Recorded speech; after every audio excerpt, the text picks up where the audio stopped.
Semua hadis terkait dengan keutamaan surat Yasin itu hadisnya dhaif. Nah ini, termasuk keutamaan baca surat Yasin pada malam Jumat ini. Itulah Bapak Ibu, ya, amal-amalan yang kelihatannya ringan tetapi pahalanya sangat besar. Mungkin dari sini ada Bapak Ibu yang perlu dipertanyakan. Ya, silakan Pak. Dari perbandingan amalan bacaan dari Quran ada beberapa macam. Nah ini saya mendengar dari saudara itu dia mengandalkan bacaan-bacaan ini saja tanpa membaca surat Al-Quran seluruhnya. Ya pokoknya ini baca ini. Nah itu memang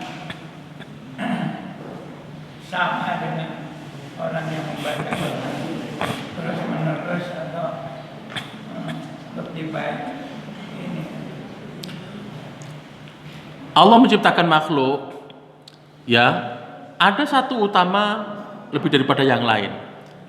Seperti saya jelaskan Bapak pada pertemuan yang lalu, bumi tidak semua utama, ada yang utama. Apa itu? Masjid.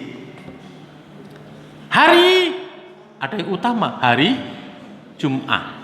Bulan, ada yang utama, bulan Muharram. Ya, termasuk bulan puasa.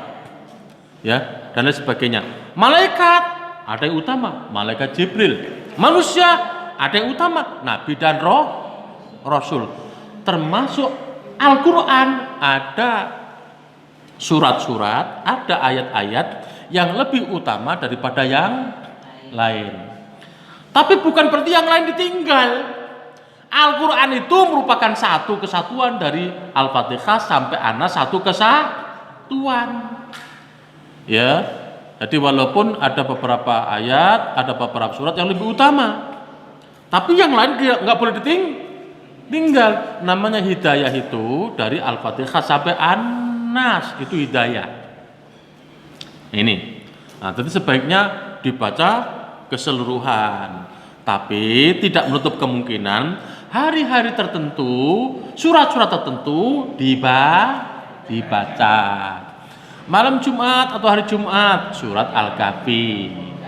Walaupun kebanyakan hadisnya itu dhaif. Bukan Yasin, bukan. Menjelang tidur, ya, Al-Falaq, Al-Falaq, An-Nas, ayat kursi, akhir surat Al-Baqarah. Dan lain-lain. Ini. Yang lain Bu Pak?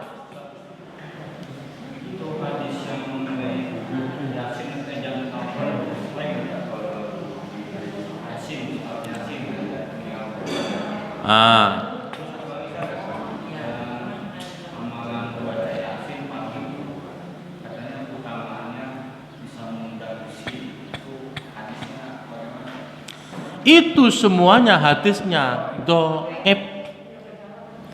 Yang sahih itu surat Kahfi, walaupun kebanyakan hadisnya dhaif, tapi masih ada yang sahih. Termasuk juga surat Al-Maidah.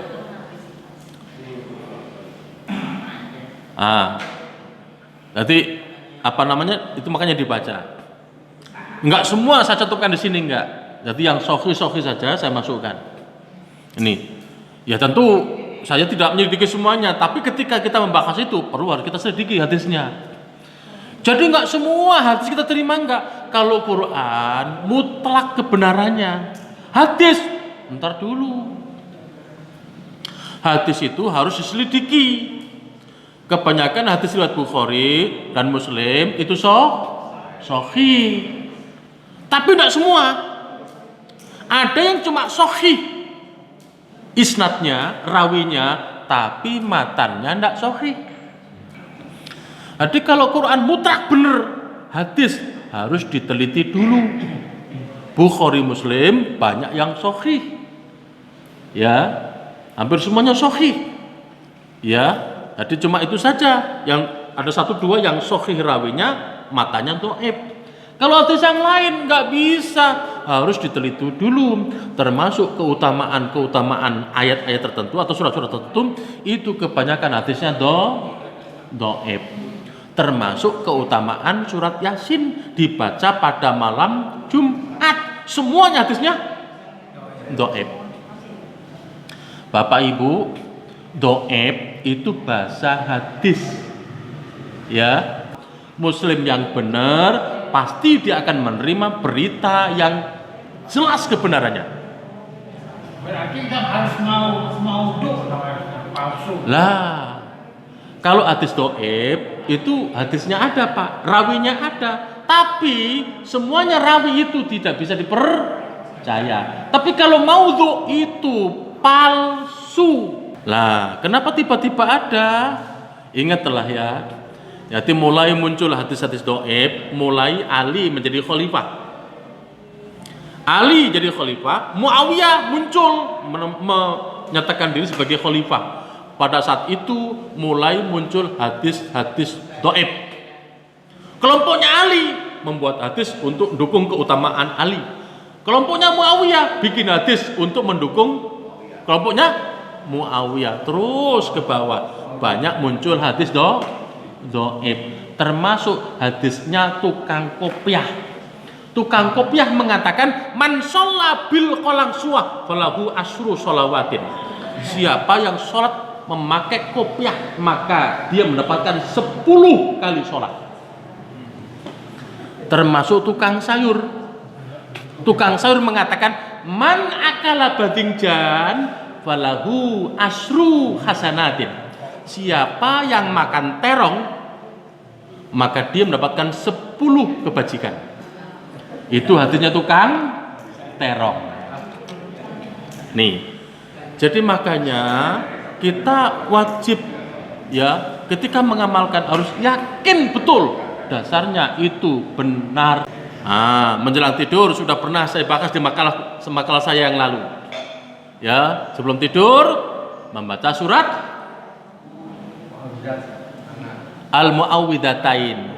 Qul a'udzu birabbil falaq, qul a'udzu birabbin nas. Lalu ayat kursi, lalu akhir surat Al-Baqarah. Kemudian doa menjelang tidur. Nah ini. Bagaimana Pak? Al-Mulk. Kalau ada hadisnya dan itu sahih, silakan dipakai. Berkat kebiasaan membaca surat sajadah dengan surat Al-Insan atau Al-Insan subuh itu kan gimana? Ketika sholat subuh, sholat subuh itu banyak bacaannya, ya. Nah, Nabi pernah baca itu juga pernah. Nabi pernah baca Al-Ghosyiyah pernah. Tapi bukan berarti itu melulu bacaannya, enggak. Quran itu dari awal sampai akhir satu kesatuan. Kalau dulu saya di pesantren, kiai bukan itu bacaannya. Apa itu? Ya hafal Qurannya. Makanya santri terkadang kebingungan. Ya, kalau kiai bacanya keliru, santri enggak membetulkan, dimarah-marahi. Lah bagaimana kita mau ngejar kiai? Ya, subuh tadi bacaannya Al-Baqarah. Subuh besok bacaannya sudah juz berapa itu? Belasan. Nggak bisa kita ngejar kiai. Kiai itu setiap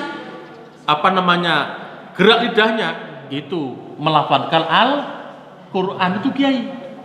Ketika jalan ini mulutnya gerak, itu kiai. Jadi kalau kiai dalam 1 minggu bisa khatam 2 kali. Karena kemanapun dia berada, ini bibirnya gerak melafalkan Al-Quran.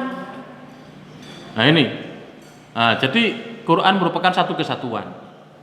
Tapi nggak nutup kemungkinan sesekali sholat subuh dibaca surat sebagaimana Rasulullah. Tapi jangan selalu. Quran satu kesatuan dibaca mana saja, ya mana saja. Yang penting membaca Al-Quran. Ya itu saja.